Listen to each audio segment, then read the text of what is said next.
بسم اللہ الرحمن الرحیم۔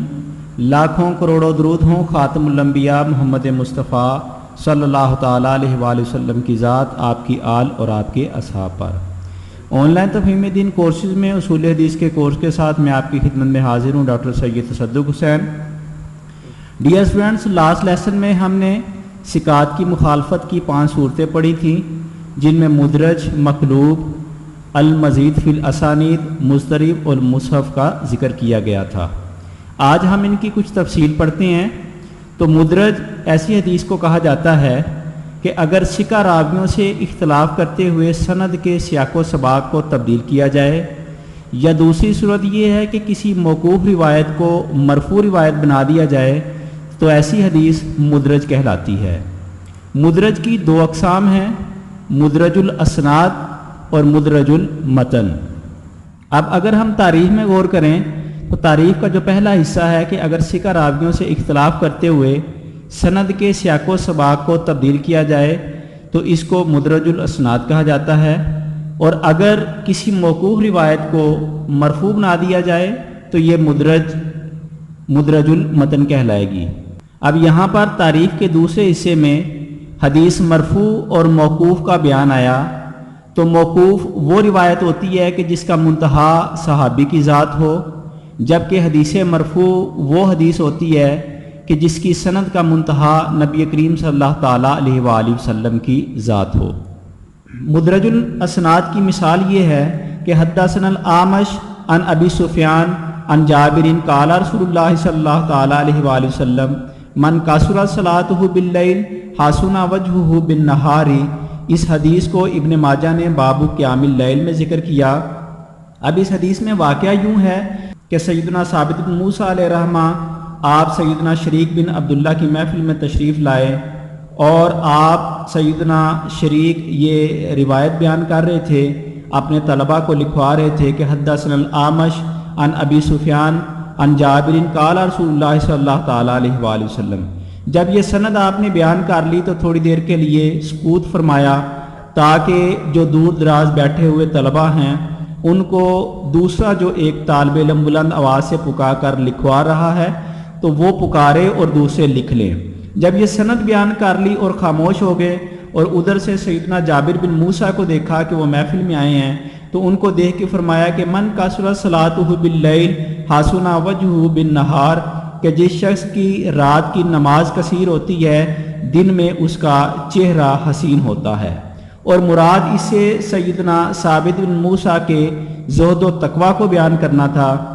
لیکن سیدنا ثابت بن موسیٰ نے اس حدیث کو ایسے ہی روایت کر دیا اور یہ سمجھا کہ من کثرت صلاتہ باللیل حسن وجہ بالنہار یہ اسی سابقہ سند کا متن ہے، اور آپ نے اس کو ایسے ہی روایت کر دیا۔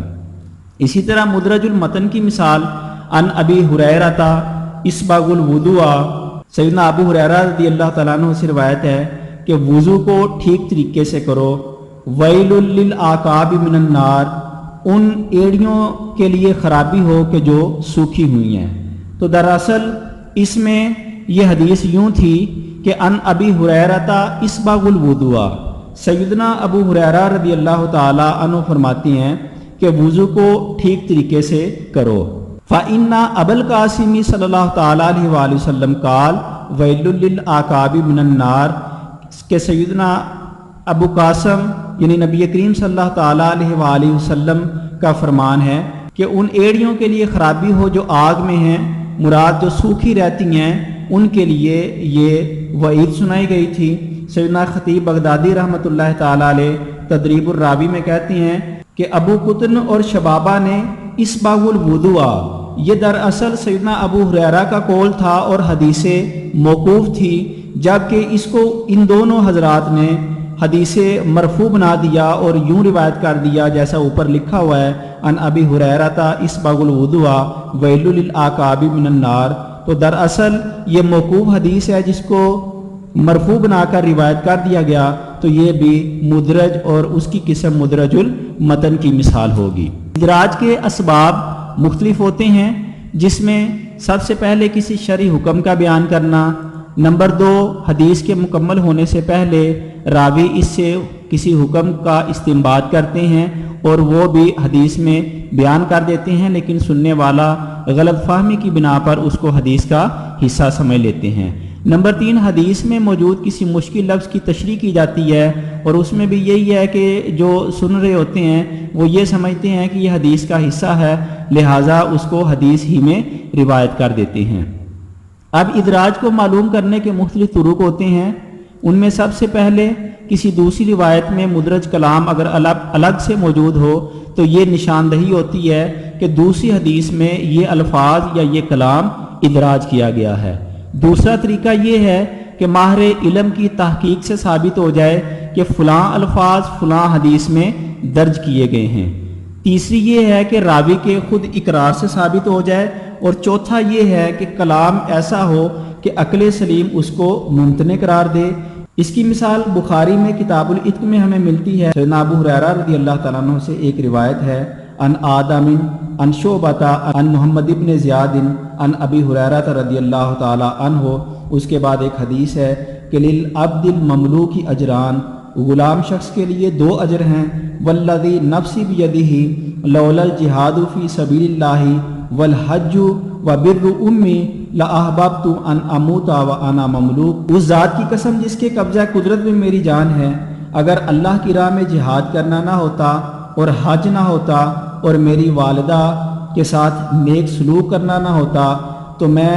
اس چیز کو زیادہ پسند کرتا کہ مجھے موت آئے اور میں غلام ہوں۔ اب یہ ایسا کلام ہے کہ جس کو عقل سلیم ممتنع قرار دیتی ہے۔ سب سے پہلی بات تو یہ کہ نبی کریم صلی اللہ تعالیٰ علیہ وآلہ وسلم کی والدہ بچپن میں وفات پا گئی تھی، اور اسی طرح نبی کے لیے اس بات کی خواہش کرنا کہ وہ غلام ہو، اس کو عقل سلیم ممتنع قرار دیتی ہے۔ ادراج کا حکم کیا ہے؟ محدثین اور فقہاء کے نزدیک ادراج بالاتفاق حرام ہے، اور اگر ادراج کسی غریب لفظ کی تشریح کے لیے یا مشکل لفظ کی تشریح کے لیے ہو تو پھر اس کو محدثین نے اور فقہاء نے جائز قرار دیا ہے۔ اس کے بعد مقلوب الحدیث ہے، جس کی تعریف یہ ہے کہ حدیث کی سند یا اس کے متن میں تقدیم و تاخیر کر کے ایک لفظ کو دوسرے لفظ کے ساتھ بدل دیا جائے تو اس کو مقلوب الحدیث کہا جاتا ہے۔ اس کی بھی 2 اقسام ہیں، مقلوب السند اور مقلوب المتن۔ تعریف ہی میں تعریف کا پہلا حصہ کہ حدیث کی سند کو اگر بدل دیا جائے ایک لفظ کو دوسرے لفظ کے ساتھ تو یہ مقلوب السند کی مثال ہوگی، اور اگر متن میں تقدیم و تاخیر کیا جائے تو یہ مقلوب المتن کہلائے گا۔ مثال کے طور پر کعب بن مرہ کو مرہ بن کعب لکھ دینا، یا ان سالم سیدنا سالم سے اگر کوئی روایت ہو تو اس کو ان نافع کر کے سند میں بدل دیا جائے تو یہ مقلوب السند کی مثال ہوگی۔ اسی طرح مقلوب المتن میں ایک روایت ان ابی ہریرہ رضی اللہ تعالی عنہ اصحابۃ الذین یظلهم اللہ فی ظلہ، 7 لوگ ایسے ہیں کہ اللہ قیامت کے دن ان کو اپنے سائے میں جگہ دے گا، یوم لا ظل الا ظلہ، کہ جس دن کوئی سایہ نہیں ہوگا سوائے اس کے سایہ کے۔ فافیہ، ان 7 میں سے ایک شخص کا یوں حدیث میں ذکر کیا گیا کہ وَرَجُلٌ تَصَدَّقَ بِصَدَقَةٍ، ایسا شخص کہ جو اس طریقے سے صدقہ کرے، فَأَخْفَاهَا، پس اس کو وہ خفیہ رکھے، حَتَّى لَا تَعْلَمُ يَمِينُهُ مَا تَنْفِقُ شِمَالُهُ، کہ اس کا دایاں ہاتھ نہ جانے جو اس کے بائیں ہاتھ نے خرچ کیا۔ صدقہ اس طریقے سے ہو کہ دائیں ہاتھ اگر کوئی چیز خرچ کرتا ہے، کسی غریب کی مدد کرتا ہے، تو بائیں کو اس کی خبر نہ ہو، تو ان الفاظ کو یوں اگر لکھ دیا جائے حتی لا تعلم شمالہ ما تنفق یمینہ، کہ اس کا بایاں ہاتھ نہ جانے جو اس کے دائیں ہاتھ نے خرچ کیا، تو یمینہ اور شمالہ کی بجائے شمالہ اور یمینہ لکھ دینا، یہ مقلوب المتن کی مثال ہوگی۔ مقلوب کا حکم یہ ہے کہ حدیث کو قلب کرنا جائز نہیں ہے کسی بھی صورت میں، چاہے وہ مقلوب السند ہو یا مقلوب المتن ہو، اس کو حدیث میں قلب کرنا جائز نہیں ہے۔